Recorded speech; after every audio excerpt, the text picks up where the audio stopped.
بالله من الشيطان الرجيم بسم الله الرحمن الرحيم الحمد لله رب العالمين الصلاة والسلام على أشرف الأنبياء والمرسلين وخاتم النبيين سيدنا ومولانا على رسوله الكريم وأهل بيته الطيبين الطاهرين المعصومين المظلومين أما بعد قال الله تبارك وتعالى في كتابه المجيد وفرقانه الحميد بسم الله الرحمن الرحيم إنما يريد الله ليذهب عنكم الرجس أهل البيت ويطهركم تطهيرا.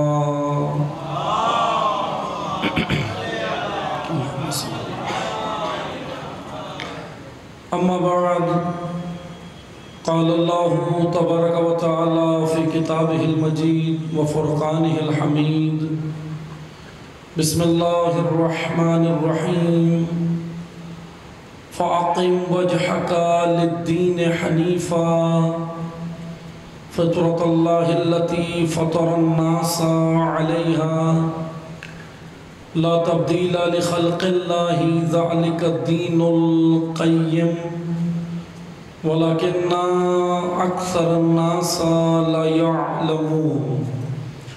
صدق اللہ العلی العظیم. درود پڑھیے محمد و آل محمد.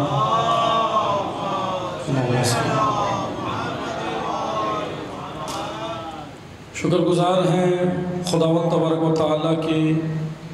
اللہ تعالیٰ نے ہم سب کو ذکر محمد و آل محمد میں آنے کی، ذکر محمد و آل محمد کا اہتمام کرنے کی اور ذکر محمد و آل محمد آ کر کرنے کی، ذکر کو پڑھنے کی اللہ نے ہم سب کو یہ توفیق عطا فرمائی ہے، اور ہم سب اس توفیق الہی پر بارگاہ الہی میں شکر گزار ہیں.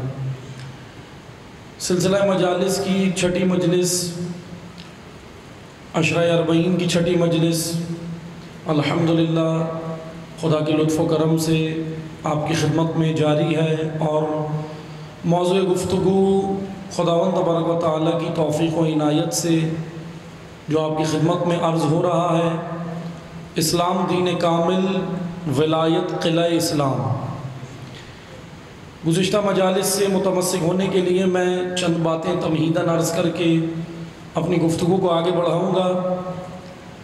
آپ کی خدمت میں ہم نے بیان کیا کہ اسلام ایک جامع، کامل اور واضح دین ہے، روشن دین ہے، ایک ایسا دین کہ جو اللہ نے انسانیت کی نجات کے لیے نازل فرمایا ہے.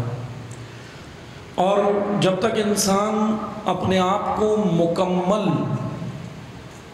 یعنی بالکل جس طرح خدا چاہتا ہے اسی معیارات کے مطابق جب تک انسان مکمل اپنے آپ کو دین الہی کے تحت نہیں ڈھال لیتا، یا دین الہی کے قوانین کے اندر جب تک اپنے آپ کو سما نہیں لیتا، اس وقت تک یہ مومن حقیقی و مومن کامل نہیں بن سکتا.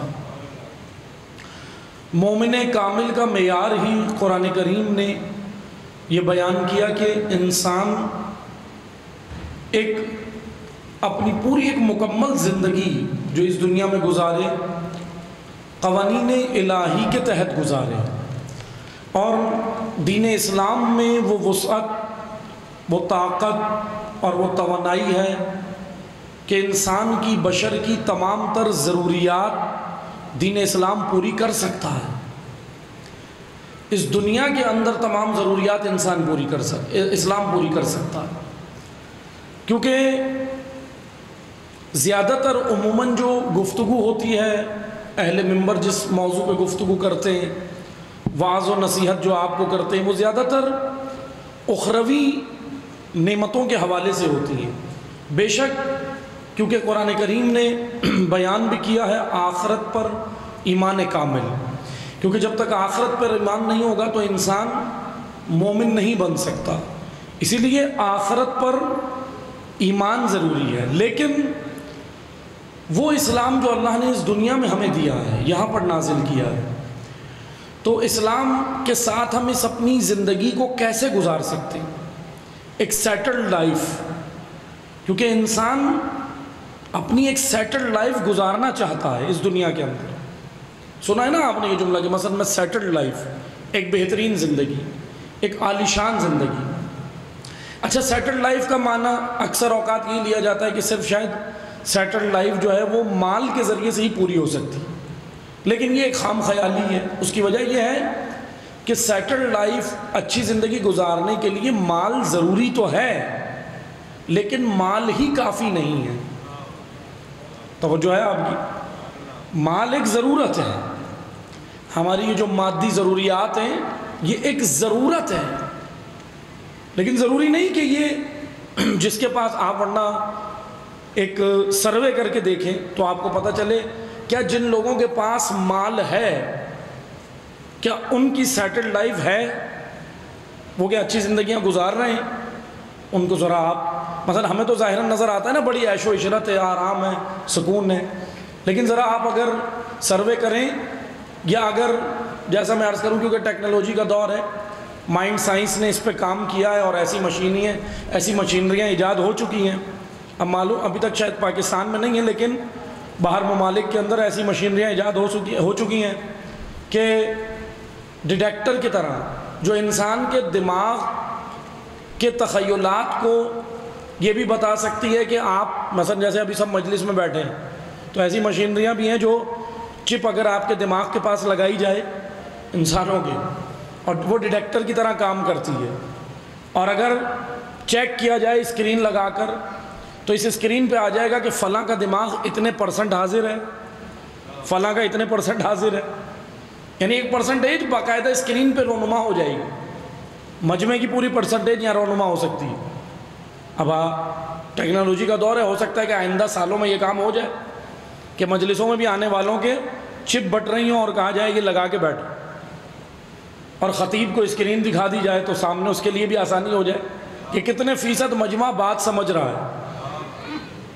ایسے مثلا جدید ٹیکنالوجی ہے نا، ترقی ہو گئی ہے، لیکن اب میں اسی ٹیکنالوجی کے حوالے سے بات کروں گا۔ مثلا اگر یہی مائنڈ سائنس نے ایجاد کی ہیں بہت ساری چیزیں، سائنس یہی اگر انسان کے دماغ پہ لگائی جائے جو پیسے والے ہیں، جن کو آپ سمجھتے ہیں بڑی سیٹلڈ لائف گزار رہے ہیں، مال و ثروت عیش و عشرت کی زندگی جو گزار رہے ہیں، اگر ان کے لگائی جائے اور پھر اگر چیک کیا جائے تو ان کی بھی پرسنٹیج آ جائے گی کتنے % خوش ہے اور کتنے % اپنی زندگی سے ناراض ہے، یہ بھی پرسنٹیج ایک نکل سکتی ہے۔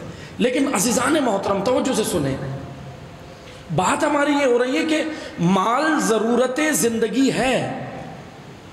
اسلام بھی کہتا ہے کہ آپ مال سے دوری اختیار مت کرو، لیکن آپ کے مال کمانے کا انداز و طریقہ الہی معیارات ہو، قانون اللہ کا ہو۔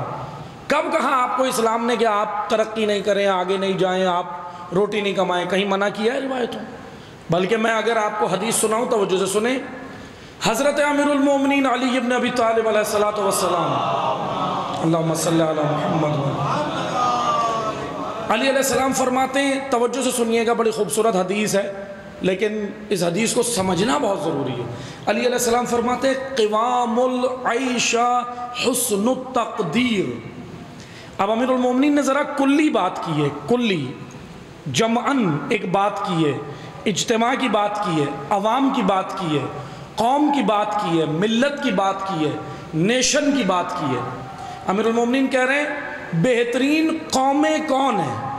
اچھا، اس حدیث کو آپ انڈیویجول بھی لے سکتے ہیں، اس حدیث کو آپ اپنی پرسنل لائف کے اوپر بھی لے سکتے ہیں کہ میں ایک انفرادی طور پہ اگر کسی فیلڈ کے اندر ہوں تو اس حدیث سے آپ مدد لے سکتے ہیں امیر المومنین کے اس کلام سے، اور اسی طرح اگر ہم as a nation, as a قوم چاہیں تو بھی ہم اس حدیث سے بہت کچھ بن سکتے ہیں، کلام اگر سمجھ آ جائے۔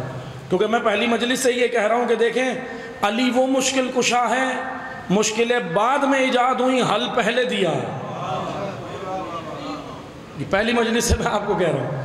کیوں کہہ رہا ہوں میں بار بار یہ جملہ؟ اس وجہ سے کہہ رہا ہوں کیونکہ ہم نے ابھی تک مولا علی کو ایسے نہیں تھاما جیسے حق بنتا، ایسے تھاما نہیں ہے نا، ورنہ اگر تھامتے تو آج مجھے بتائیں ہم اتنے مسائل میں ہوتے؟ نہیں ہوتے۔ نہ بحیثیت قوم اتنے مسائل میں گھرے ہوئے ہیں، نہ ان مسائل میں ہوتے، نہ گھروں کے اندر اتنی ناچاکیاں ہوتی، نہ گھروں میں اتنے مسئلے ہوتے۔ کیوں گھروں میں مسائل ہیں بھائی؟ کیا مولا نے میاں بیوی کے رشتے کے بارے میں نہیں بتایا کیسے کرنا ہے؟ اولاد کو نہیں بتایا والدین کے لیے کیا حقوق ہیں؟ والدین کو نہیں بتایا اولاد کی کیا تربیت کرنی ہے؟ سب بتایا ہے، سب موجود ہے، لیکن معذرت کے ساتھ یہاں سے بیان ہونے کی ضرورت ہے۔ سب کتابیں دھول چاٹ رہی ہیں، افسوس کے ساتھ کہنا پڑتا۔ اچھا وہ کتابیں دھول بھی نہیں چاٹ رہی، وہ کسی اور نے لے لی، جس کی وراثت تھی لے کوئی اور گیا۔ آپ کی وراثت ہے، آپ کو مولا دیکھنا چاہتے ہیں کسی مقام پہ۔ یہ علوم، یہ قاعدے قانون، یہ رولز آف ریگولیشنز، یہ ڈسپلین، یہ جتنی بھی روایات ہیں نا، آج آپ دیکھتے ہیں نا ٹائم مینجمنٹ، ڈسپلین، قواعد، اصول، ضابطے، اخلاق، آج ہمیں کیوں یہ ساری موریلٹی، اخلاق، ڈسپلین، قاعدے قانون، یہ سب کیوں یورپ میں نظر آ رہا ہے؟ ان کے پاس کیوں نظر آ رہا ہے؟ کیونکہ انہوں نے لے لیا ہے، انہوں نے لے لیا ہے۔ دیکھ رہے ہیں نا آپ مثلا بہت سارے قوانین ہیں، ڈسپلین ہیں، یہ ہے وہ، بھئی انہوں نے لے لیا، لیکن یہ میراث کس کی تھی؟ میراث آپ کی تھی، میراث مولا کے چاہنے والوں کی ہے۔ لیکن دیکھ لیں آپ، جس نے لیا وہ اچھے، ان کی زندگی خوش بھی ہو جائے گی، آسانی سے گزرے گی۔ بس عزیزان محترم توجہ سنیں، امیر المومنین کی اس حدیث کو غور سے سنیے گا، بہت خوبصورت کلام ہے۔ امام کہہ رہے ہیں، یہ حدیث میں دوبارہ عرض کر رہا ہوں، توجہ سنیے گا، اپنی آپ اسے ذاتی زندگی میں بھی اس حدیث سے مدد لیں، اور ایز اے نیشن و قوم بھی اس حدیث سے مدد لیں۔ علی علیہ السلام کہتے ہیں قوام العیشہ حسن التقدیر، بہترین قومیں، بہترین نیشنز، مولا علی کی نگاہ میں بہترین نیشن و قوم کون ہے؟ جس کی تقدیر اچھی ہے۔ تقدیر کی وضاحت کروں گا میں۔ تقدیر اس حدیث میں بمعنی نتائج ہے، جس قوم کو اچھے نتیجے مل رہے ہیں وہ قوم کامیاب ہے۔ تقدیر بمعنی نتائج، رزلٹ، جس قوم کو اچھے نتائج اور رزلٹ مل رہے ہیں وہ قوم کامیاب ہے۔ لیکن مولا نے اگلا جملہ ایک اور کہا، قوام العیشہ حسن التقدیر، پہلا جملہ، بہترین قومیں کون ہیں؟ جن کی تقدیر کے اندر حسن ہے، حسن یعنی اچھی ہے۔ وَمِلَاكُهُ حُسْنُ التَّدْبِيرِ، تقدیر اچھی جبھی بنے گی جب تدبیر اچھی ہوگی۔ تدبیر، پلاننگ کیا ہے آپ کی؟ آپ کی انڈیویجول زندگی میں، پرسنل لائف میں، یا آپ کی اجتماعی بحیثیت قوم و نیشن؟ آپ مجھے بتائیں پاکستان میں بحیثیت قوم و نیشن ہماری پلاننگ ہے؟ بتائیں مجھے، پلاننگ ہے؟ نہیں۔ تو پھر کیسے ہم کامیاب ہوں گے؟ ایز اے نیشن پلاننگ بہت ضروری ہے۔ جب تک آپ پلاننگ نہیں کرتے، تدبیر نہیں کرتے، تو اس وقت تک آپ اچھے نتائج حاصل نہیں کر سکتے۔ اب آپ مجھے بتائیں اسلام کتنا خوبصورت دین ہے۔ اسلام کہہ رہا ہے پلاننگ کرو۔ اسلام دین عقل ہے، اسلام دین شعور ہے، اسلام دین بصیرت ہے۔ گزشتہ شب بھی میں نے آپ کی خدمت میں عرض کیا تھا نا کہ بنو امیہ نے تو سب سے پہلا اٹیک ہی عقل پہ کیا تھا۔ اسلام کے اندر سے کیوں نکالا؟ یہ جو لوگوں کے ذہن میں کیوں اٹھتا تھا، ریزنز، وجہ، بنو امیہ نے کہا کہ بھائی یہ کیوں نہیں اٹھنا چاہیے، کیونکہ یہ کیوں اٹھے گا تو ہم پھنسیں گے، حکومت نہیں کر سکتے، مسلمانوں کے حاکم نہیں رہ سکتے، مسلمانوں پہ حکمرانی نہیں کر سکتے۔ تو اس لیے اسلام میں سے کیوں نکالا اور کہا بس جو کہا جائے وہ کرتے رہو، یعنی بھیڑ چال پہ لگا دیا۔ بھیڑ چال سمجھتے ہیں نا، اردو زبان میں کہتے ہیں بھیڑ چال، دیکھا دیکھی، ایک جو کرے تم بھی کرو، وہ کرے وہ تم بھی کرو۔ اب توجہ سنیے گا، دین اسلام ایک جامع دین ہے، کامل دین ہے، کیونکہ ہم ان مجلسوں میں کوشش یہ کر رہے ہیں کہ وہ اسلام پیش کیا جائے جو نبی و آل نبی نے جس کو بچایا اور امت تک پہنچایا، تاکہ جب ہم یہ اسلام پیش کریں گے تو بنو امیہ کے اسلام کی خود نفی ہو جائے گی۔ ہم حقیقی چیز پیش تو کریں۔ اب آپ مجھے بتائیں، میں آپ کو ایک مثال دیتا ہوں، مارکیٹ کے اندر ملاوٹ والی چیزیں ملتی ہیں؟ نہیں، سبھی ملاوٹ والی ہیں، بہت مشکل سے ملتی ہے خالص چیز۔ لیکن اگر خالص مل جائے تو آپ چاہیں گے یا نہیں چاہیں گے؟ خالص چیز تو سب چاہیں گے نا، کہ بھائی میں اپنے بچوں کو خالص چیز کھلاؤں، ان کے بطن میں ڈالوں تاکہ ان کے مثلا اعضاء و جوارے مضبوط ہوں، باڈی مضبوط ہو، ان کے کام آئے۔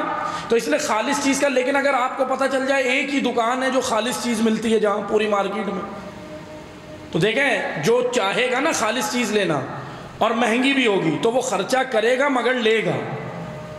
کیوں؟ وہ چاہے گا کہ بھائی اچھی چیز کھلاؤں چاہے تھوڑی کھلاؤں بچوں کو۔ یہ فارمولہ، بہترین فارمولہ تو یہی ہے نا، زیادہ بھر دو چاہے کچرا ہو، اس سے بہتر کیا ہے؟ اچھی چیز کھلاؤ، اگر کم بھی ہو، کم بھی آئے، مہنگی بھی ہے۔ تو عزیزان محترم، آج تشیع کی ذمہ داری ہے، توجہ سے سنیے گا، یہ مثال تھی مطلب کی جانب آئے، ہر ایک شیعہ کی ذمہ داری ہے وہ ملاوٹ والا دین جو بنو امیہ نے پھیلا دیا، اور تشیع کے پاس جو خالص دین ہے، جو بہترین دین ہے، جو حقیقی دین ہے، جو حق والا مکتب ہے، آج میری آپ کی ہر ایک کا فریضہ ہے کہ ہم خالص چیز کی تبلیغ کریں۔ تبلیغ کو بزنس کی زبان میں کہتے ہیں مارکیٹنگ۔ میں آپ کی زبان میں بات کرتا ہوں، دینی زبان میں بات نہیں کرتے۔ تبلیغ پہنچانا دین کی زبان، اور جب ہم اگر آج کی بزنس ٹرمنالوجی کے اندر آئیں، بزنس ٹرمز کے اندر آئیں، تو کیا ہے تبلیغ کا معنی؟ مارکیٹنگ۔ مارکیٹنگ، آپ نے اپنے مذہب کی مارکیٹنگ کرنی ہے، آپ نے اپنے مکتب کی مارکیٹنگ کرنی ہے۔ مارکیٹنگ سے مراد پہنچانا ہے، بتانا ہے، چہرہ دکھانا ہے۔ لیکن ایک چیز یاد رکھنا، پہنچانے سے پہلے وہ مکتب اور وہ دین اپنے وجود پہ پہلے اتار لینا، کیونکہ جو کردار سے جائے گا اس کی بات ہی الگ ہوگی۔ اب زبان سے اگر بولتے رہیں وہ آپ پہ ہی سوال کر لے گا، تمہارے وجود میں تو نظر نہیں آ رہا، یہ ایک ایسا دین ہے جو تمہارے وجود پہ تو اترا ہی نہیں، مجھے آ کے سکھا رہے۔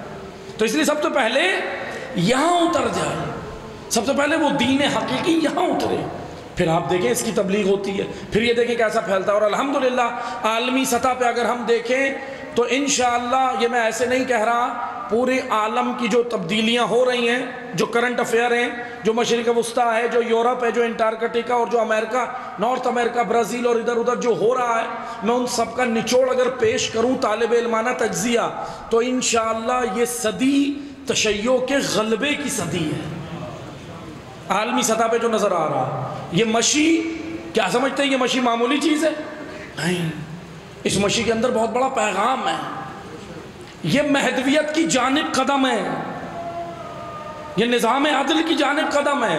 آپ کیا سمجھ رہے ہیں؟ اس مشی سے دشمن بہت خوف زدہ ہے، اس مشی کے اوپر پلاننگ سے ہو رہی ہیں، اس مشی کو روکنے کے لیے پلاننگ ہو رہی ہے، اور اگر روک بھی نہیں سکے تو ایک اور پلاننگ کر رہے ہیں، اس مشی سے روحانیت نکالنے کی پلاننگ کر رہے ہیں کہ ان کے اندر سے روحانیت نکالو، اسپرچولیٹی نکالو، ایسے کام کر رہے ہیں۔ اس لیے ہوشیاری کے ساتھ ہم نے بھی تشیع نے بیدار ہونا، ہوشیار ہونا ہے، کیونکہ دیکھیں شعور ضروری ہے۔ اگر شعور نہیں ہوا تو پھر اچھا بھلا انسان صفین میں دھوکہ کھاتا ہے۔ صفین میں کیوں دھوکہ کھایا؟ مولا کے اپنے پیروکاروں نے، اپنے لشکر نے دھوکہ کھایا نا صفین۔ کیوں دھوکہ کھایا؟ کیونکہ محبت تھی، عقیدت تھی، شعور نہیں تھا، معرفت کے ساتھ نہیں تھی۔ اس لیے شعور بہت ضروری ہے۔ شعور کے ساتھ جو آپ کریں گے تو پھر وہ اطاعت بن جائے گی، اور جب اطاعت کے درجے پہ آ جائیں گے تو پھر دنیا کی کوئی طاقت آپ کو نہیں ہلا سکتی، آپ کے وجود کو ٹسمس نہیں کر سکتی۔ بس عزیزان محترم، دین اسلام ایک جامع دین ہے، اور اس دین کا مبلغ اللہ نے تشیع کو بنایا، جس کے پاس یہ مکتب ہے، جس نے پہنچانا ہے۔ صرف اپنے اوپر ناز نہیں کرنا کہ مجھے مل گیا میں کافی ہوں، نہیں، تبلیغ دین آپ کی اور میری ذمہ داری ہے۔ اللہ کے رسول نے غدیر میں کہا تھا، جن تک پہنچ گیا وہ جو نہیں ہے ان تک پہنچائیں۔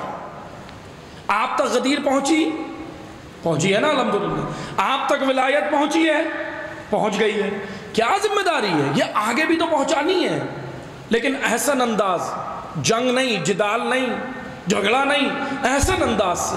اور جیسا میں دوبارہ عرض کر رہا ہوں کہ پہنچانے سے پہلے وہ ولایت میرے وجود سے نظر بھی آئے کہ یہ علی کا پیروکار ہے۔ بس عزیزان محترم، کیونکہ یہ دین ایک کامل دین ہے، جامع دین ہے۔ امیر المومنین کیا کہہ رہے ہیں؟ بہترین قوم وہ ہے جس کی کوئی پلاننگ ہے، جس کی کوئی اسٹریٹجی ہے، جس کی کوئی حکمت عملی ہے۔ اگر آپ کی حکمت عملی ہے تو آپ کامیاب ہوں گے دنیا میں، اور اگر کوئی حکمت عملی نہیں ہے تو پھر ایسے ہی جیتے رہیں گے جیسے جی رہے ہیں۔ لیکن بس عزیزان محترم، دین اسلام کے بارے میں مختلف پروپیگنڈے ہوئے، بعض مختلف یہ لگا رہے ہوئے بھائی اسلام آپ کو ترقی نہیں کرتا ہے، اسلام تعلیم سے روکتا ہے۔ میں یہ جوابات اس لیے دے رہا ہوں تاکہ ایتھیسٹ تک پہنچیں یہ باتیں، ملحدین، ایتھیسٹ، جوانان یہاں بیٹھے ہیں، توجہ سے سنیے گا، آپ کا ایتھیسٹ سے زیادہ پالا پڑ رہا ہے اور پڑے گا۔ کون ہے ایتھیسٹ؟ آج سوشل میڈیا کے اوپر ان کی یلغاریں ہیں، آج تعلیمی اداروں میں بڑے بڑے عہدوں کے اوپر ملحدین بیٹھے ہیں۔ یہ میں پاکستان کی بات کر رہا ہوں، باہر کی نہیں کر رہا، آپ کے اپنے شہر کی، یہیں کی کراچی کی بات ہو رہی ہے، کوئی باہر کی نہیں ہو رہی۔ یعنی ظاہری طور پہ وہ نہیں کہیں گے کہ ہم ملحد ہیں، ایتھیسٹ ہیں، نہیں، باقاعدہ ایک پلاننگ کے تحت ان بڑے بڑے عہدوں پہ ان ملحدین کو بٹھایا گیا ہے۔ ملحد کسے کہتے ہیں؟ جو دین سے آپ کو دور کرے گا، جو خود بھی بے دین ہے، آپ کو بھی نہیں چاہتا کہ آپ دین پہ رہیں۔ ان کا اصل ہدف یہ نہیں ہے کہ آپ کو آ کے پڑھائیں گے، تعلیمی اداروں کو ترقی دیں گے، نہیں، یہ اپنی آئیڈیالوجی لے کر آئے ہیں، یہ اپنا نظریہ لے کر آئے ہیں۔ آپ کیا سمجھتے ہیں کہ آپ سے کوئی مخلص ہے؟ آپ کو مراعات دیں گے، آپ کو بہت کچھ دیں گے، آپ کو تعلیم کے نام پر مراعات دیں گے، مگر نظریہ اپنا ڈیلیور کریں گے، نظریہ اپنا دیں گے۔ ہو رہا ہے یہ کام۔ میں یہ باتیں اسلام کے حوالے سے اس لیے یہاں کر رہا ہوں، انشاءاللہ یہ سوشل میڈیا کے ذریعے بھی جائے گی اور آپ کی زبانوں کے ذریعے بھی انشاءاللہ پہنچے گی کہ ملحدین تک پہنچے، کیونکہ یہ شعور قوم میں ضروری ہے۔ یہ ایتھسٹ کی آج اتنی بڑی الغار ہے، اور یہ شیعہ سنی سب پہ ہے۔ یہ مت سمجھیں کہ تشیع پہ ہے، سنی پہ نہیں ہے، سنی سمجھے نہیں اس پہ ہے، مجھ پہ نہیں ہے، شیعہ سمجھے اس پہ ہے، مجھ پہ نہیں، امت اسلامیہ، مسلمانوں پہ، اسلام پہ الغار ہے۔ اور میں عرض کر چکا ہوں کہ ہمارے ہر امام نے اسلام کا دفاع کیا ہے، شخصیات کا دفاع نہیں کیا، اسلام کا دفاع کیا۔ جب اسلام پہ آنچ آئیے تو سیرت علی، سیرت امام حسین، سیرت معصومین یہ ہے، جب اسلام پہ آنچ آئے اس عزادار کا فریضہ اسلام کا دفاع کرے، اس عزادار کی ذمہ داری اسلام کا دفاع کرے۔ یہ مجلس آپ کو مدافع اسلام بنانے کے لیے ہے، یہ مجلس آپ کو مدافع ولایت بنانے کے لیے ہے، یہ مجلس آپ کو مدافع غیرت بنانے کے لیے ہے، یہ مجلس آپ کو مدافع عزت اسلام کے لیے ہے۔ یہ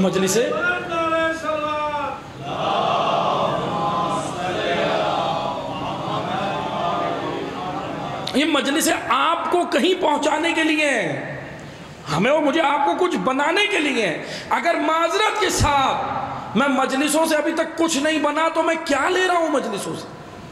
کیا ملا ہے مجھے ابھی تک مجلس؟ معذرت کے ساتھ مجلس کردار سازی ہے، مجلس معاشرہ سازی کے لیے ہے، مجلس مہدویت کی جانب قدم ہے، ٹائم پاس کی جگہ نہیں ہے۔ معذرت کے ساتھ ٹائم پاس کی جگہ نہیں ہے، صرف کمانے کی جگہ نہیں ہے کہ ممبر پہ آؤ، آ کر اپنا گھنٹہ پورا کرو، قوم وہیں کھڑی ہے۔ پڑھنے والا بہت کچھ بن گیا، قوم کچھ نہیں بنی۔ عزاداری اس لیے تھی، اللہ اکبر، معذرت کے ساتھ یہ جملے کہنے پڑنے، عزاداری کے ساتھ آج تماشا لگا کے رکھا ہوا، عزاداری میں کمرشلزم ڈال دیا۔ عزاداری میں یہ ہو رہا ہے یا نہیں ہو رہا؟ آپ خود دیکھ رہے ہیں۔ یہ مجلسیں قوام العیشہ حسن التقدیر کے لیے ہیں، وَمِلَاكُ حسن التدبیر کے لیے ہیں۔ یہ مجلسیں ہمیں کھڑا کرنے کے لیے تھی، یہ مجلسیں ہمیں وقت کے امام کا پیروکار بنانے کے لیے ہیں۔ یہ مجلس معذرت کے ساتھ جو ممبر پہ آئے، آپ آنے والے سے تقاضا کریں کہ بھائی ہمیں امام حسین کا خطبہ بھی سناؤ، ہمیں نہج البلاغہ سناؤ، ہمیں قرآن بتاؤ، ہمیں معصومین کے اقوال بتاؤ، ہمیں ان کی پلاننگز بتاؤ کہ وہ زندگی گزارنے کے کیا قوانین دیتے، ہمیں یہ چیزیں بتاؤ۔ کربلا ہو گئی، ہاں جی ہو گئی، ہم کیا کریں؟ بس ہم بیٹھ کے یہاں پہ فَيَا لَيْتَنِي كُنْتُ مَعَكُمْ، اے کاش میں ہوتا۔ بھائی ہوتے تو کیا کرتے؟ سوال یہ ہوتے تو کیا کرتے؟ اگر ہوتے تو وہی کرتے جو آج کر رہے ہیں۔ موازنہ کریں، میں اپنا موازنہ کر رہا ہوں، یہ باتیں معذرت کے ساتھ میں آپ سے نہیں اپنے آپ سے کر رہا ہوں، اپنے وجود سے کر رہا ہوں، اپنے نفس سے کر رہا ہوں کہ کیا میرا نفس اس قابل ہے کہ میں ہوتا تو حسین کے ساتھ ہوتا یا کہیں اور کھڑا ہوتا۔ 3 طبقے ہیں کربلا میں، توجہ سے سنیں، توجہ سے سنیں۔ دین اسلام نے مذمت کی ہے 2 طبقوں کی۔ ایک ہے ناصران حسین، کربلا سمجھنی ہے، توجہ سنیں۔ ایک ہے ناصران حسین جو حسین کی نصرت کو آئے ہیں، یہ طبقہ ہے کربلا میں، ان پہ کروڑوں اربوں درود و سلام۔ شہدائے کربلا ناصران حسین، نصرت حسین کے لیے آئے، ان پہ ہمارا سلام۔ ایک ہے قاتلان حسین، یہ لعنت اللہ ہے، ان پہ اللہ کی لعنت ہے، ان پہ ملائکہ کی لعنت ہے، ان پہ جنوں کی لعنت ہے، ان پہ انسانوں کی لعنت ہے جنہوں نے حسین کو قتل کیا، جنہوں نے حسین کے قتل میں اسباب فراہم کیے، جنہوں نے حسین کی اولاد کو اسیر کیا، ان پہ اللہ رسول و آل رسول کی لعنت، ہماری لعنت ہے، کروڑوں لعنت ہے، خربوں لعنت ہے۔ یہ 2 طبقے آپ کو نظر آ رہے ہیں کربلا میں، ایک ناصران حسین، ایک قاتلان حسین۔ تیسرا طبقہ ایک اور ہے، یہ بھی لعنت کا حقدار بن گیا، یہ بھی بن گیا۔ یہ تھا خاموش تماشائی، خاموش تماشائی، اس نے درمیانی راستہ خود نکالا۔ یہ طبقہ جانتے کون تھا؟ یہ ہر امام کے دور میں تھا، یہ طبقہ سب سے بڑا درد سر ہے۔ یہ تیسرا جو ہے ناصران حسین سرخرو، قاتلان حسین جہنم رسید، یہ تیسرے طبقے کا ہم نے محاسبہ کرنا ہے، ان کے اوپر FIR بننی چاہیے۔ اچھا FIR سے مراد تھانہ نہیں، اس ممبر سے اس تیسرے طبقے کی FIR کٹے گی۔ کون ہے یہ طبقہ؟ کون ہے؟ یہ ہے خاذلین۔ مولا علی کی اصطلاح سنیں، نہج البلاغہ، مولا کہہ رہے ہیں خذلوا الحق ولم ينتصروا الباطل۔ کون ہو تم لوگ؟ مولا نے ان کی مذمت کی۔ امام نے کہا تم لوگ کون ہو؟ نہ حق کے لشکر میں نظر آتے ہو نہ باطل کی، کہیں ایک جگہ تو نظر آؤ، کس کے لشکر میں ہو، کس کے ساتھ ہو؟ خذل، توجہ سے سنیں، میں جوانوں کے لیے وضاحت کر رہا ہوں، بزرگان بہتر جانتے ہیں۔ خا زال لام، خذل نہج البلاغہ کا جملہ ہے۔ خذل عربی زبان میں کہتے ہیں، اور میں پہلے ذرا پیچھے لے کے جاتا ہوں آپ کو، کلی طور پہ عرب کسے کہتے تھے، پھر میں آؤں گا نہج البلاغہ کی جانب۔ خذل کا جملہ عربی زبان میں استعمال ہوتا تھا بکری کا وہ بچہ جو اپنے ریوڑ سے جدا ہو جائے۔ ریوڑ جا رہا ہوتا ہے بکریوں کا، گاؤں دیہاتوں میں دیکھا ہوگا، شہروں میں تو نہیں ہوتا یا مضافاتی علاقوں میں نظر آ جاتا ہے، بکریوں کا ریوڑ جاتا ہے، ریوڑ ایک ساتھ چل رہا ہوتا ہے، بکری کے ریوڑ کے اندر وہ بچہ جو اپنے اس ریوڑ سے ٹوٹ کے الگ ہو جائے، اس کو عربی زبان میں کہتے ہیں خذل، خا زال لام خذل، یہ ہے خذل، اس کو عربی زبان میں کہتے ہیں خاذل، اس عمل کو کہتے ہیں خذل، خذل یعنی ٹوٹنا، اور خاذل یہ بکری کا بچہ جو اپنے ریوڑ سے ٹوٹ گیا۔ توجہ سنیے گا، یہ جو اپنے ریوڑ سے الگ ہو گیا، اب آپ کو میں مثال دیتا ہوں، یہ اپنی قوم سے الگ ہو گیا، یہ اپنی نیشن سے الگ ہو گیا، اب اس کو خطرہ ہے، اس بکری کے بچے کو سب سے زیادہ خطرہ ہے۔ کیوں؟ کیونکہ اس کو بھیڑیے لقمہ اجل بنا دیں گے۔ کیوں بنا دیں گے؟ آسانی سے بنا لیں گے، جب تک قوم میں تھا اپنی محفوظ تھا، 2 طرح سے محفوظ تھا، قوم بھی ساتھ تھی، چرواہا بھی ساتھ تھا۔ توجہ ہے، چرواہا ان کا لیڈر ہے، چرواہا ان کی لیڈرشپ ہے، چرواہا ان کا قائد ہے جو ہنکا رہا ہے، ڈنڈا لے کے ان کو ہنکاتا ہے کہ تم نے چلنا ہے۔ چرواہا آگے آگے، بکری کے بچوں کا ریوڑ پیچھے پیچھے۔ اس نے ایک تو اپنا قائد چھوڑا، دوسرا قوم چھوڑی۔ توجہ ہے آپ کی، قائد و قوم چھوڑی، الگ ہو گیا، آسانی سے دشمن کا نوالا بن جائے گا۔ آسانی سے بنے گا۔ اگر دشمن، ان کا دشمن کون ہے؟ بھیڑیے، بکری کے بچوں کو کھا جاتے ہیں جھپٹا مار کے بھیڑیے، ان کا دشمن ہے بھیڑیے۔ اگر بھیڑیا پورے ریوڑ پہ حملہ کرے گا تو ڈر ہے، مزاحمت ہو سکتی ہے، مزاحمت ہو سکتی ہے، ڈر ہے، خوف زدہ ہے۔ لیکن ایک اگر بکری کے بچے پہ کرے گا تو کوئی اس کو ڈر نہیں ہے، آسانی سے اس کو اپنا نوالا بنا لے گا۔ اب توجہ سے سنیں، یہ ساری مثال اس لیے دی ہے تاکہ پتہ چلے کہ جو لوگ حسین کو چھوڑتے ہیں، کربلا کے بعد ان کے ساتھ کیا ہوا۔ میں یہ بتا رہا ہوں، تاریخ سے عبرت بتا رہا ہوں۔ خزل الگ ہونا، خازل الگ ہونے والا، درمیانی راستہ نکال کے خاموش بیٹھنے والا۔ وہ بکری کے بچوں کی بات بھول جائیں، اب آ جائیں نہج البلاغہ۔ اب امام بکری کے بچوں کے لیے نہیں کہہ رہے، امیر المومنین کہہ رہے خذل الحق ولم ينتصر الباطل۔ ان لوگوں کی مذمت کی ہے جو خاموش تماشائی، سائلنٹ میجورٹی، خاموش اکثریت، جو درمیانی راستہ نکال کے بیٹھ گئے، جو یہ کہنے لگے بھائی نہ حق کا ساتھ دو نہ باطل کا، حق کا ساتھ دیں گے جان جائے گی، باطل کا ساتھ دیں گے دین جائے گا، درمیانی راستہ نکالو۔ آئے میں آپ کو بتاتا ہوں ایک کردار کربلا کے راستے میں امام حسین کو ملا، بڑا عبرتناک کردار ہے، توجہ سے سنیے گا۔ ہم نے آنا امام رضا تک ہے، امام رضا پہ جو ظلم ہوا میں بس دو چار جملے بیان کروں گا، توجہ سنیے گا۔ امام حسین جب مکہ سے نکلے کوفہ کی جانب، خبر آئی حضرت مسلم کی شہادت کی، امام نے کوفہ کا رخ موڑ دیا۔ کہاں کیا؟ اب کربلا کی جانب، نوانیس کی جانب، نینوا کی جانب۔ عزیزان محترم توجہ سنیں، جب کربلا کے راستے میں امام جا رہے تھے تو ایک کوفہ کا رہنے والی ایک کوفی شخصیت ہے عبید اللہ ابن حر جوفی، نام یاد کر لیں جوانان، بچے، بزرگان بہتر جانتے ہیں، عبید اللہ ابن حر جوفی، توجہ سنیے گا۔ عبید اللہ ابن حر جوفی بہت عبادت گزار تھا، بڑی شخصیت ہے کوفہ کی۔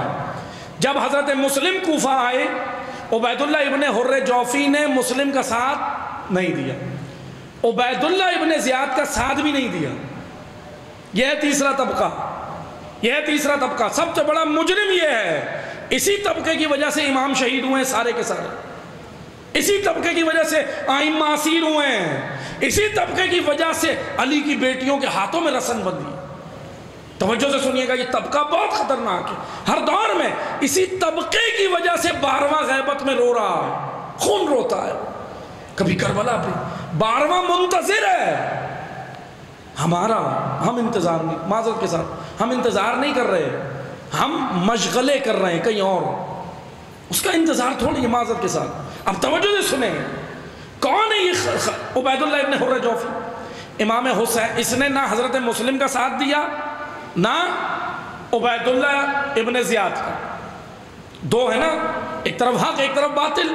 اس نے کوفہ میں کسی کا ساتھ نہیں دیا، اپنا سامان باندھا، خاموشی سے کوفہ سے باہر نکلا اور ایک صحرا کے اندر دور اپنا خیمہ ویمہ ڈال کے پڑاؤ ڈال کے بیٹھ گیا۔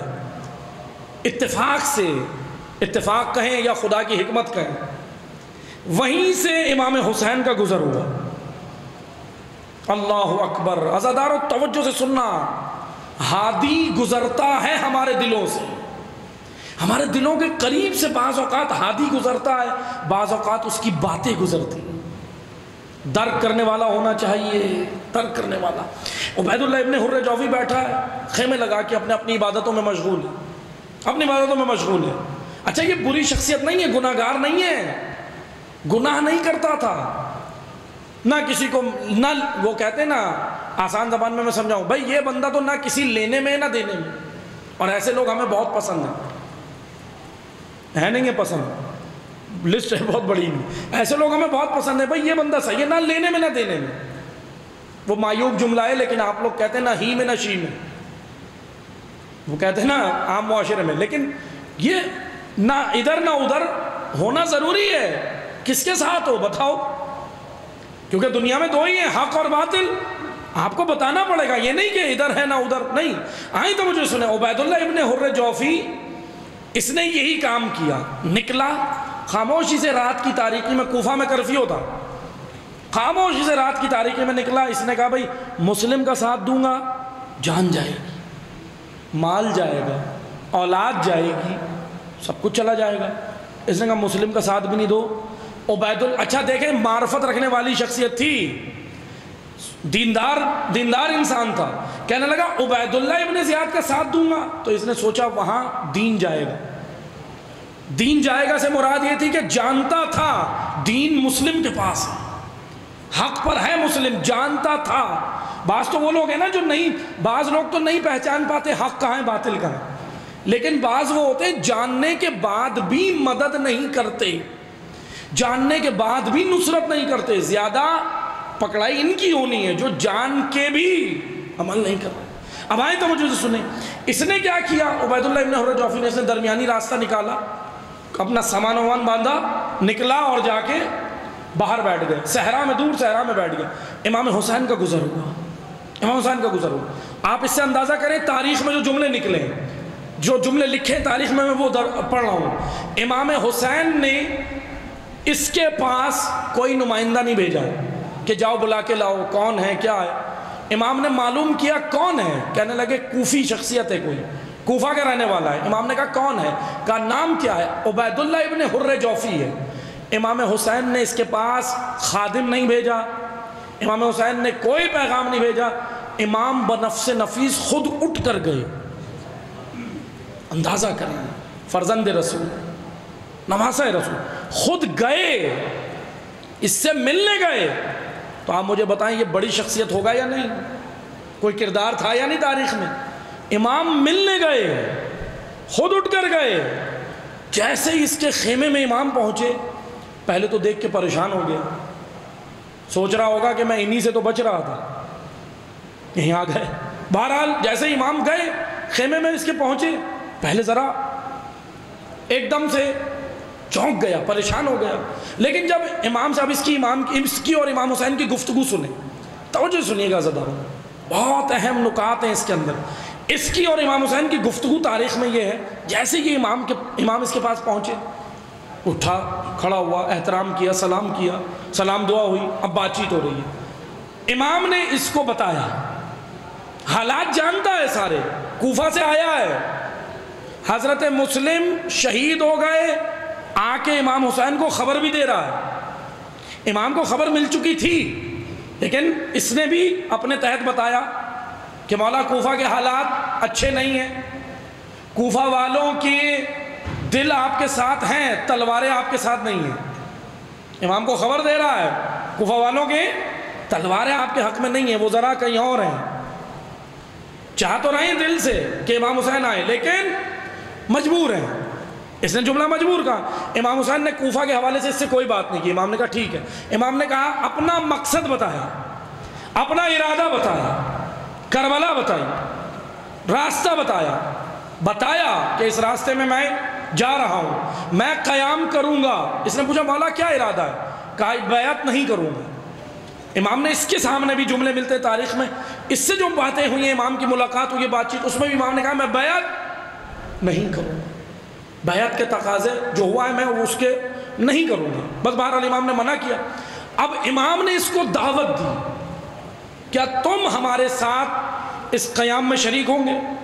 تم میرے ساتھ چل. دیکھیں امام نے کہا ہے، دعوت دی ہے. ہاں بہت سارے ایسے لوگ تھے جن کو امام نے دعوت نہیں دی. یہ کوئی شخصیت تھا، امام نے دعوت دی. امام نے کہا کیا آپ تیار ہیں ہمارے ساتھ اس میں؟ اب اس کے جملے سنیں، اس کے جملے سنیں گے. اس نے ہاتھ جوڑے، کہنے لگا فرزند رسول مجھے موت سے ڈر لگتا ہے. توجہ سے سنیے گا، موت سے ڈر لگتا ہے. تاریخ دہرائی جائے گی، جب 12واں آئے گا یہ ہوگا. اگر تیاری نہیں ہوگی تو ہم کہیں گے مولا موت سے ڈر لگتا ہے. کوئی اور کام؟ آپ کے لشکر کے لیے بریانی پکا دوں، دیگے چڑھا دوں، مولا میں تبرک بانٹ سکتا ہوں، مولا سبیل لگا لوں. اب یہ سارے کام کرنے والے سر آنکھوں پہ. کوئی یہ نہ سمجھے میری گفتگو سے میں کسی کو کرٹیسائز کر رہا ہوں، نہیں، خدا نہ خواستہ. ان سب کا مقام ہے، مساجد کی خدمت کرنے والوں کا مقام ہے، امام بارگاہوں کی خدمت کرنے والوں کا مقام ہے، عزاداروں کے لیے تبرک بانٹنے والوں کا مقام ہے، عزاداروں کے لیے سبیلے لگانے والوں کا مقام ہے. لیکن اللہ کہہ رہا ہے جو کعبے کے متولی ہیں، جو کعبے کی خدمت کرتے ہیں، وہ کعبے کے مجاور ہیں، مجاور محافظ کے برابر نہیں ہو سکتا۔ محافظ اور ہے، مجاور اور ہے، دونوں کو اللہ نے مقامات دیے ہیں، دونوں کو مقامات دیے ہیں۔ کربلا کے راستے میں سبیلے لگانے والے سر آنکھوں پہ، زائرین کی خدمت کرنے والے سر آنکھوں پہ، لیکن روضہ حسین بچانے والے ان شہداء کے برابر نہیں ہو سکتا کسی کا مقام۔ میں تفریق نہیں کر رہا، قرآن کر رہا ہے، یہ تفریق معصومین کر رہے ہیں کہ محافظ کے برابر نہیں ہو سکتا۔ آپ مجھے بتائیں 8 ذی الحج 60 ہجری، کعبے کے متولی بہت سارے تھے جو کعبے میں بیٹھے تھے۔ حسین ابن علی کو عبداللہ ابن زبیر نے کہا آپ بھی کعبے میں بیٹھ جائیں، مجاور بن جائیں۔ حسین ابن علی نے کہا اے ابن زبیر تو کیا چاہتا ہے میں مجاور کعبہ بنوں؟ میں مجاور کعبہ نہیں، محافظ کعبہ ہوں، میں کعبہ بچانے والا ہوں، میں اس کا بیٹا ہوں جس نے کعبہ بچایا۔ کس کا بیٹا ہوں؟ علی ابن ابی طالب۔ امام نے ابن زبیر کو بڑا کڑک انداز میں جواب دیا، بڑا سخت جواب دیا، کہا کہ تو چاہتا ہے میں یہاں بیٹھ جاؤں؟ کعبہ بچانے کا وقت ہے، اس لیے اندازہ کرو کب عبادتیں کرنی ہے، کب عبادتوں کی روح کو بچانا، یہ شعور ہونا چاہیے۔ کربلا اسی لیے ہوئی ہے، یہ مجلسیں اسی لیے ہیں، کب کون سی عبادت کرنی ہے اتنا شعور پیدا کریں۔ نماز کے وقت نماز، قرآن کے وقت قرآن، عزاداری کے وقت عزاداری، شعور اتنا ہونا چاہیے۔ اور بعض اوقات نماز پڑھنا واجب ہوتا ہے، بعض اوقات روح نماز بچانی واجب ہو جاتی ہے، ورنہ روح نماز نکل گئی تو نماز بھی کسی کام کی نہیں۔ روح عزاداری اگر نکل گئی تو عزاداری بھی کسی کام کی نہیں، کہیں پہنچائے گی نہیں ملتوں کو۔ عزاداری ملتوں کو کہیں سفر کرانے کے لیے ہے۔ عزیزان محترم توجہ سنیں، عبید اللہ ابن حر جوفی نے امام حسین کو کہا مولا موت سے ڈر لگتا ہے، ہاتھ جوڑتا ہے، کہتا مولا موت سے ڈر لگتا ہے۔ اور سنیں گفتگو ختم نہیں ہوئی، امام سمجھ گئے کہ یہ بہانے کر رہا ہے، سمجھ گئے کہ یہ نہیں آئے گا۔ امام جانے لگے، روکا امام کو، آواز دی، امام رکے، کہا مولا میرا گھوڑا اور تلوار لے جائیں۔ تبرک دے رہا تھا امام کو، تھوڑا تبرکان میرا بھی کوئی حصہ ڈل جائے گا کربلا میں تو نہیں آ سکتا، تھوڑا سا حصہ تو ڈال لیں۔ آئیں آ کر سنیں، ہم بھی معذرت کے ساتھ جب ہمارا پورا وجود چاہیے ہوتا ہے کہیں پر کسی کام کے لیے، ہم کہتے میں تو نہیں آ سکتا، ذرا یہ لے جاؤ، میری طرف سے یہ شامل کر لو۔ اتنا شعور ہو، دین کے مختلف میادین ہیں، کہاں دین آپ کا مال مانگتا ہے، کہیں پہ آپ کو مانگتا ہے۔ ہر جگہ مال کام نہیں آتا، کہیں پہ دین کو آپ کے مال کی ضرورت ہے، کہیں دین کو آپ کی اولاد کی ضرورت ہے، کہیں پہ دین کو آپ کے لہو کی ضرورت ہے، کہیں دین کو آپ کی گردن کی ضرورت پڑ جاتی ہے، اور گردن کی ضرورت ہو آپ کہیں کہ مال لے جاؤ۔ اب آئیں سنیں امام حسین کا جواب سن لیں، میں تو نہیں دیتا جواب، جس کی مجلس میں آئیں اسی کا جواب سنیں۔ عبید اللہ ابن حر جوفی نے کہا مولا میں تو نہیں آ سکتا، یہ گھوڑا اور تلوار لے جائیں۔ پھر اس نے اپنے گھوڑے کے فضائل بھی پڑھے، اب سنیں آپ، بڑی دلچسپ شخصیت ہے، اپنے گھوڑے کے فضائل پڑھے، کہنے لگا مولا اے فرزند رسول یہ میرے پاس ایسا اصیل گھوڑا ہے، کیونکہ عربوں کو بڑا شوق تھا گھوڑوں کا، آج بھی ہے، آج بھی رکھتے ہیں وہ بڑے اصیل گھوڑے۔ کہنے لگا یہ ایسا اصیل گھوڑا ہے، نسلی گھوڑا ہے، اور اس کی سپیڈ کا تو کوئی عالم ہی نہیں ہے۔ کہنے لگا کہ جب میں نے اس پہ بیٹھ کے دشمن کا پیچھا کیا بچا نہیں، دشمن نہیں بچا، اور جب اگر میں اس پہ بیٹھ کے بھاگا ہوں تو دشمن پکڑ نہیں سکا۔ توجہ سے سنیے گا، آئیں بات آ گئی ہے، آپ کا ذوق دیکھ کے ایک فضائل کا نقطہ پڑھ دیتا ہوں۔ ابن عباس بھی مولا علی کے پاس آئے تھے، ابن عباس رسول اللہ کے چچا، مولا علی کے چچا جناب عباس مولا علی کے پاس آئے ایک دن۔ اچھا مولا علی کے پاس جو سواری تھی نا، ابھی معذرت کے ساتھ ہم نے تو سن رکھی ہے بڑی کوئی ہنہناتی ہوئی تھی اور اتنا اونچا تھا اور پتہ نہیں کتنی ہائٹ تھی، نہیں، وہ معذرت کے ساتھ وہ ہمارے ماشاءاللہ خطیبوں نے بنائی، وہ ہمارے بعض خطیبوں نے ممبر سے باپ کو سنایا، آپ نے بھی سن لیا، لیکن تاریخ میں ایسا نہیں ہے۔ تاریخ میں یہ کہ مولا علی کے پاس جو سواری تھی بالکل عام سا ایک گھوڑا تھا، کوئی خاص اتنا نہیں تھا۔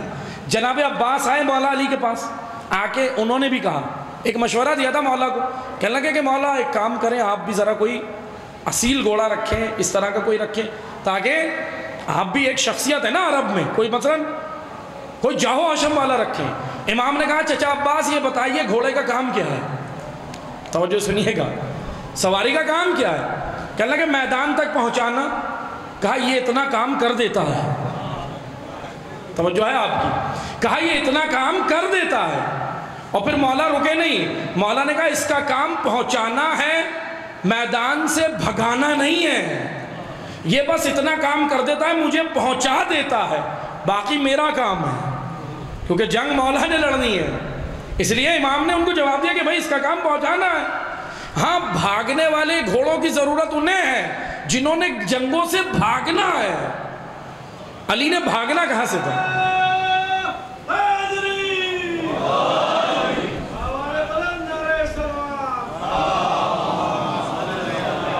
اللہم صلی علی محمد۔ مولا علی کو جنگ سے بھاگنا کب تھا؟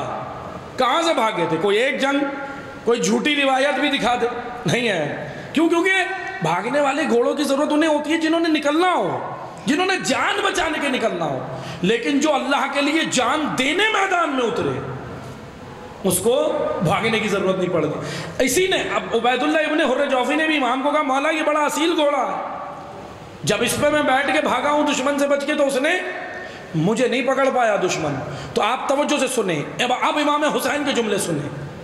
امام کربلا جاتے ہوئے اس کو کہہ رہے تھے نا کہ تم آؤ اس لشکر میں، خود نہیں آ رہا تھا، اپنا مال دے رہا تھا۔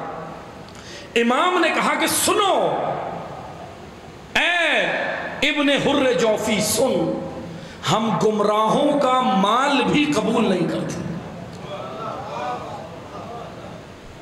ہم گمراہوں کا مال قبول نہیں کرتے۔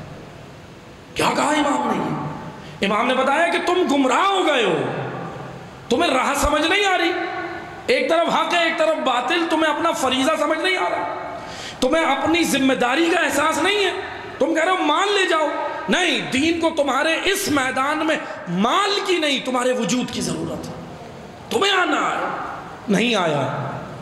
آپ ان جملوں کے بعد بھی نہیں آیا، سلام دعا کی، امام چلے گئے۔ کربلا کے 3 یا 4 سال بعد طبی موت مر گئے، طبی موت مر گیا۔ موت سے ڈر لگتا ہے، مر گیا نہیں، جو موت سے ڈرتا ہے وہ بھی مرے گا، جو نہیں ڈرتا وہ بھی مرے گا، جو موت چاہتا ہے اس کو بھی آئے گی، جو موت نہیں چاہتا اسے بھی آئے گی۔ عزادارو فیصلہ کرو، موت ہمارے اختیار میں نہیں ہے، اللہ نے اختیار نہیں دیا کہ تم موت سے بچ سکو، موت تو حتماً ہے، لیکن یہ اختیار ضرور دیا ہے کہ یہ فیصلہ کر لو کہ کس راہ پہ مرو گے، راہ چننے کا اختیار تمہیں ہے، لیکن یہ تو چن لو کہ کس پہ مرو گے۔ اب آئیں آ کر دیکھیں، ایک طرف ناصران حسین، ایک طرف قاتلان حسین، اور تیسرا طبقہ ہے خاذلین۔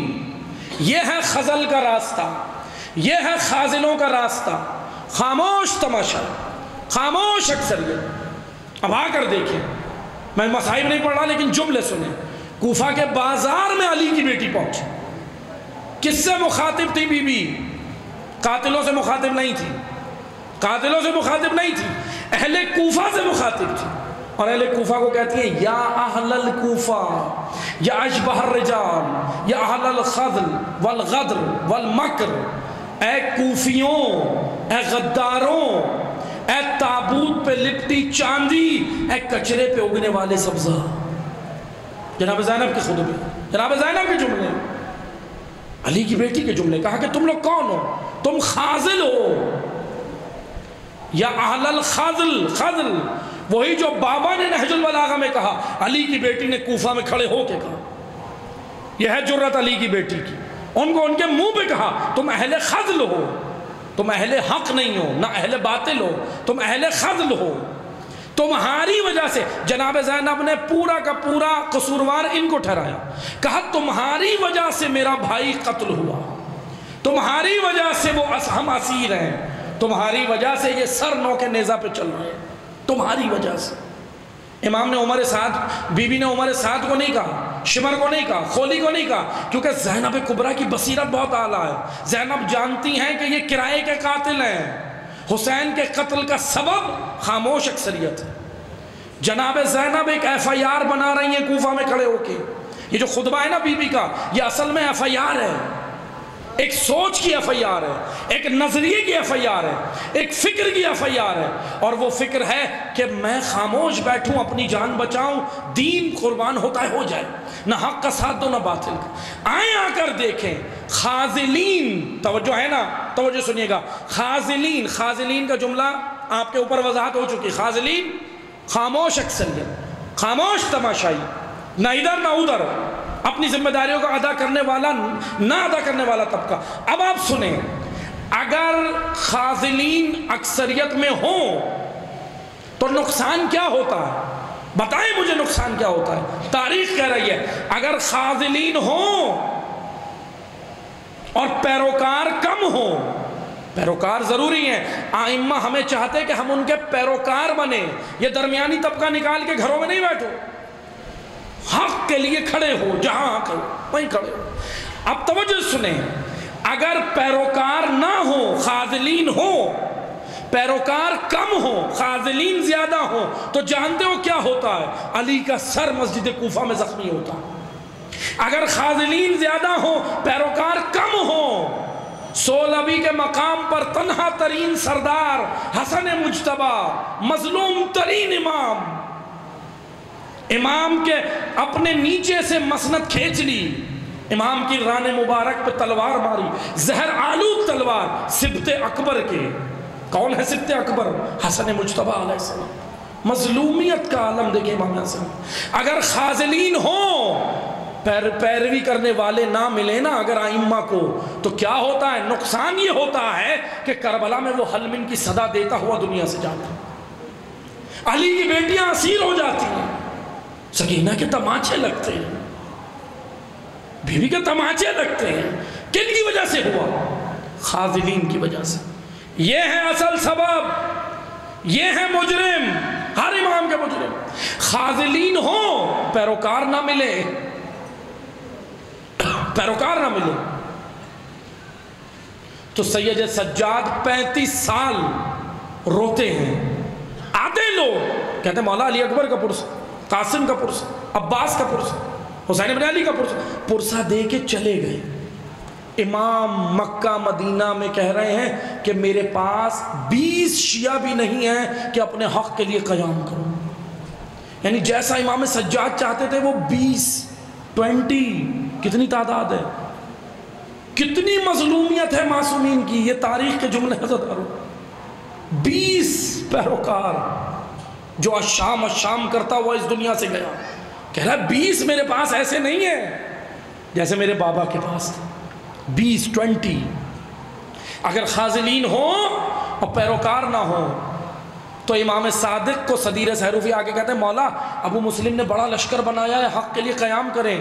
امام کہتے ہیں اے صدیر، یہ بکریوں کے بچوں کا ریوڑ جا رہا ہے، اس کو گن، اگر اتنے بھی میرے پاس شیعہ ہوئے اصل پیروکار جیسا میں چاہتا ہوں جن معیارات پہ، اگر ان بکریوں کے بچوں کے ریوڑ کے برابر بھی ہوئے میں اپنے حق کے لیے قیام کروں گا۔ عزاداروں، صدیر کہتا ہے میں نے جب وہ ریوڑ گنا تو 17 بکریوں کے بچے تھے، 17۔ اگر خاذلین ہوں، پیروکار نہ ملیں، 14 سال موسی کاظم قید میں، کتنا مظلومی وہاں میں، اتنی مظلومیت، پل دجلہ پہ لاشا رکھا ہے، مزدوروں نے آ کے اٹھایا ہے۔ عزاداروں سوال بنتا ہے، کبھی سوچنا تاریخ میں کوئسچن مارک، باب الحوائج جس سے حاجتیں لینے والے اس وقت بھی بہت تھے، باب الحوائج ہے امام کاظم، باب الحوائج بے شک ہے، اس در سے حاجتیں لینے والے ہزاروں تھے اس وقت بھی، لیکن تمہارا باب الحوائج قید میں ہے، زندان میں ہے، اتنی زندان میں کہ ایک زندان تو ایسا تھا امام رکوع کی حالت میں کھڑے ہوتے تھے۔ اللہ، زہرا کا بیٹا۔ سوال یہ بنتا ہے تاریخ میں کوئسچن مارک ہے، کوئسچن مارک ہے تاریخ میں کہ کوئی تحریک بھی نہیں چلی امام کو آزاد کرانے کے لیے، کوئی نہیں اٹھا امام کی آزادی کے لیے کسی نے بولا ہو؟ امام قید میں، اپنے دلوں پہ ہاتھ رکھ کے بتاؤ، اگر 12واں آ جائے اور دشمن اگر قید کر دے آپ کیا کرو گے؟ صرف حاجتیں لوگے کہ مولا بس آپ باب الہوائی جو حاجتیں دیتے رہو، یا امام کے لیے کوئی تحریک چلاؤ گے، اٹھو گے، کچھ اقدامات کرو گے یا نہیں؟ بے شک کرنا ہوتا ہے، فریضہ ہے، کیونکہ خاذلین خاموش تماشائی اکثریت، اگر خاذلین ہوں اور پیروکار نہ ہوں تو سنو گے کیا ہوتا ہے؟ امام رضا کو مدینہ سے گرفتار کر کے خراسان لایا جاتا ہے، غریب الغربا، غریب الغربا کیوں کہا گیا ہے؟ جس سے وطن چھڑوا دیا جائے وہ غریب ہوتا ہے۔ عالم تنہائی ہے امام رضا کی، خاذلین ہوں پیروکار نہ ہوں۔ 25 سال بھری جوانی میں امام تقی شہید ہوئے ہیں، 25 سال کے کتنے جوان یہاں بیٹھے ہوں گے؟ 25 سال کے، بالکل ینگ بھری جوانی میں نواں امام۔ سوچا کبھی تاریخ میں کہ کتنا ستم تھا، کتنا ستم تھا؟ اگر خاذلین کس کی وجہ سے ہے؟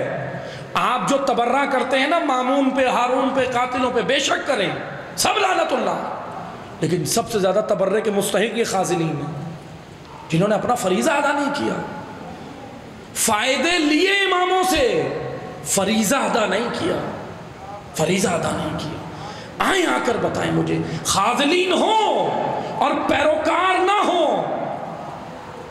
امام نقی کو سامرا لے گئے، نظر بند کر دی۔ خاذلین ہوں پیروکار نہ ہوں تو سنو کہ کیا ہوتا ہے؟ امام عسکری 28 سال کی عمر میں شہید ہوئے، سامرا میں، نظر بند کر دیا۔ اور امام عسکری سنو کہ کتنا مظلوم ہے، امام زمانہ کے بابا کتنے مظلوم ہیں۔ امام عسکری وہ واحد امام ہے جو اپنی زندگی میں ایک بار بھی حج پہ نہیں جا سکے۔ اللہ اکبر، یہ ستم ہوا ہے معصومین، یہ ستم ہوا ہے۔ کون ہے مجرم؟ خاذلین۔ خاذلین ہوں اور پیروکار نہ ہوں تو وہ 12واں پردہ غیب میں رہتا ہے، وہ دیکھ رہا ہے ہمیں کہ کتنا یہ میری مجلسوں سے، میرے جد کی مجلسوں سے یہ تیار ہو رہا ہے یا نہیں۔ بس عزادارو، عہد کرنا، یہ فرش عزا عہد کی جگہ ہے کہ مولا ہم خاذل نہیں، پیروی کریں گے انشاءاللہ، کیونکہ جبھی یہ مجلس ہے۔ آؤ عزادارو سنو، جب مدینہ سے گرفتار کروایا نا امام رضا کو، سنو کہ مظلومیت امام رضا کی 2 جملے سنو۔ اباؤں کے اندر مامون کے کارندے آئے، اباؤں کے اندر خنجر تھے، امام رضا کے گھر پہ آئے مدینہ، دق الباب کیا، امام آتے ہیں دروازے، امام سے کہتے ہیں کہ ہم امیر کی طرف سے آئیں، آپ کا بلا ہوا۔ امام سمجھ گئے، امام جانتے تھے گرفتاری کے لیے۔ امام نے کہا اگر میں نہ آؤں تو کیا کروں گی؟ سنو کہ عزادارو، انہوں نے ابائیں ہٹا کے خنجر دکھایا، امام کو خنجر دکھایا کہ نہیں آئیں گے تو ہم آپ کو لے جائیں گے زبردستی۔ اب سننا امام رضا کا عمل سننا، امام رضا نے ان کو دروازے پہ ٹھہرایا، اندر گئے، اپنے گھر والوں کو بولا میری عزاداری کرو، یہ نہیں بولا امام حسین کی کرو، ابھی زندہ ہے نا امام، شہید تو نہیں ہوئے۔ امام نے اپنی زندگی میں اپنے اوپر گریہ کروایا، کیا حکمت تھی؟ اس لیے کہ جب یہ روئیں گے نا تو ہو سکتا ہے مدینے سے نکل کے کوئی پوچھ لے امام رضا کے گھر میں کیا ہوا، کیوں امام رضا کے؟ امام نے کہا میری عزاداری کرو، مجھ پر عزا کرو۔ سننا عزادارو، اجرکم اللہ، آپ کی آوازیں بلند ہو گئیں، سیدہ آپ کا گریہ قبول کرے۔ سننا عزادارو، اولاد والے بیٹھے ہو، بہت سارے بھائی بیٹھے ہوں گے جن کی بہنیں موجود، خدا آپ کا سایہ سلامت رکھے، لیکن ایک بہن اور ہے جو خراسان آئی تھی، قم آئی تھی، بھیا کی محبت میں آئی تھی۔ سننا عزادارو، اجرکم اللہ، امام رضا کو گرفتار کرتے ہیں، خراسان لے آئے، تو اس کی زمین پر لے آئے، بس چند جملے مصائب کے سننا، گریہ کرنا، گریہ کا جیسے حق بنتا، جیسے ابو بصیر کو امام باقر کہتے تھے، ابو بصیر ایسے رونا جیسے بوڑھی ماں جوان بیٹے پہ روتی، جیسے بوڑھی ماں روتی۔ اجرکم اللہ، آ گیا نبی کا بیٹا، کہاں سے کہاں خراسان لے آئے، آ کر اسیر کر دیا گیا، نظر بند رکھا گیا، امام کو نظر بندی میں بھی رکھا، بہت اذیتوں میں رکھا۔ اب آ کر سنیں، وقت شہادت آتا ہے، وقت شہادت آتا ہے۔ عزادارو، خدا کسی پہ یہ منظر نہ لائے، خدا کسی پہ یہ وقت نہ لائے۔ جب امام کو زہر دیا تھا نا، دیکھیں امام حسن کی مظلومیت سر آنکھوں پہ، لیکن امام حسن کو جب زہر دیا تھا نا تو امام حسن کے سرہانے حسین کھڑے تھے، امام حسن کے پاس زینب کھڑی تھی، امام حسن کے پاس ام کلثوم کھڑی تھی، امام حسن کے پاس عباس کھڑے تھے، امام حسن کے پاس قاسم کھڑے تھے، چھوٹے سے تھے، امام حسن کے پاس اولادیں تھیں، سب کھڑے تھے نا گھر والے۔ گھر والوں سے ایک ڈھارس ہوتی ہے، ہائے غریب الغربا، جب زہر سے کلیجے کے ٹکڑے باہر آ رہے تھے، نہ کوئی بھائی تھا، نہ کوئی بہن تھی، اور نہ بیٹا قریب تھا۔ اجرکم اللہ، سیدہ آپ کا گریہ قبول کرے۔ آخری جملے سننا، بس ہو گئی گفتگو تمام، آخری جملے سننا۔ ابا سلط راوی ہے، ابا سلط کون ہے؟ ابا سلط امام کا شاگرد ہے، خاص ابا سلط سے روایت ہے۔ ابا سلط کہتا ہے جب وقت شہادت ابا سلط قریب تھا، ابا سلط کہتا ہے میں مولا کے پاس کھڑا تھا، جب قے نکلتی تھی جگر کے ٹکڑے آ جاتے، جگر کے ٹکڑے آنکھوں سے دیکھے۔ اجرکم اللہ۔ ابا سلط جانتے ہو کیا کہتا ہے؟ ابا سلط کے ایک اور جملے ہیں۔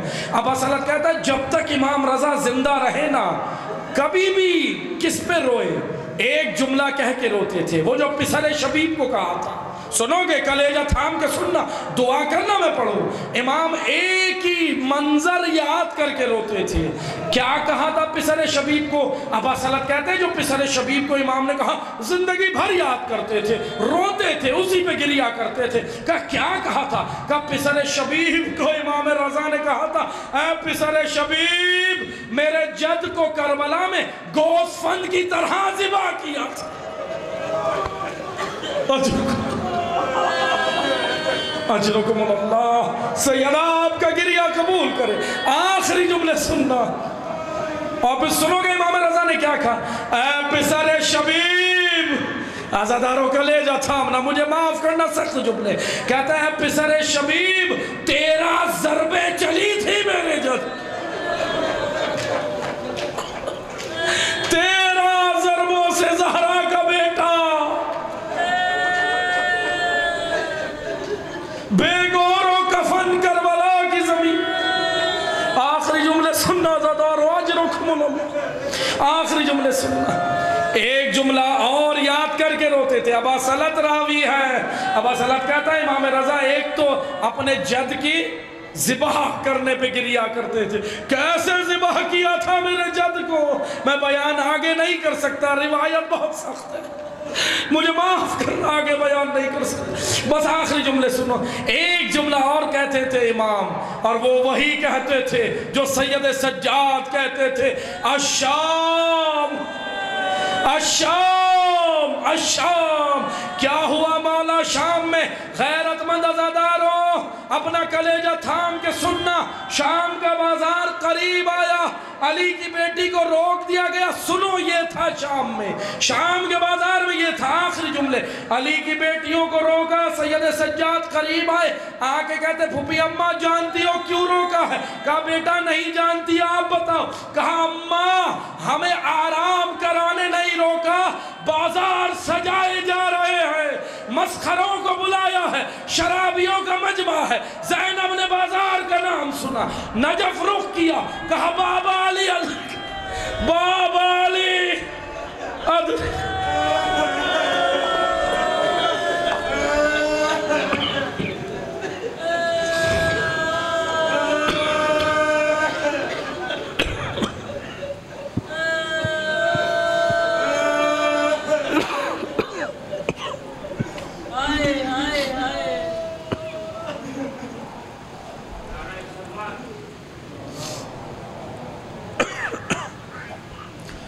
اِنَّ لِلَّهِ وَإِنَّا إِلَيْهِ رَاجِعُونَ۔